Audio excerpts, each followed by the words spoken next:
దేవుడు నీ భక్తి ద్వారా ఆయన సంతృప్తి పొందాలి, కానీ నీ భక్తికి నువ్వు సంతృప్తి పడకూడదు. చాలామంది గంట ప్రార్థన చేసి, అమ్మయ్య ఈరోజు నేను గంట ప్రార్థన చేసేసాను అని వాళ్ళు సంతృప్తి పడతారు. ఈరోజు నేను చర్చికి వెళ్ళిపోయాను అమ్మయ్య, నెలకొకసారి వచ్చి వాళ్ళకి సంతృప్తి పడిపోతూ ఉంటారు.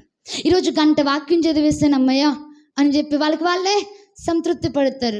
కాదు, నీ భక్తికి నువ్వు సంతృప్తి పొందడం కాదు, కానీ నీ భక్తి రాజీ పడిన, పాపానికి రాజీ పడిన జీవితాన్ని బట్టి, ప్రతి విషయంలో దేవుని మీద ఆనుకుని నువ్వు వేస్తున్న ముందడుగును బట్టి దేవుడు సంతృప్తి పొందాలి.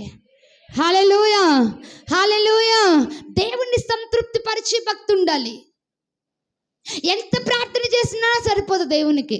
నువ్వు గంట ప్రార్థన చేసి ముగించుకొని, నేను ఈరోజు గంట ప్రార్థన చేసిన అమ్మయ్య అనుకుని నువ్వు సంతృప్తి పడితే అది నీ సంతృప్తి. ఆ ప్రార్థన దేవుణ్ణి సంతృప్తి పరచదు. మరేంటి అని అంటే, దేవుణ్ణి సంతృప్తి పరిచే వరకు దేవుని సన్నిధిలో మనం ఉండగలగాలి. హల్లెలూయా.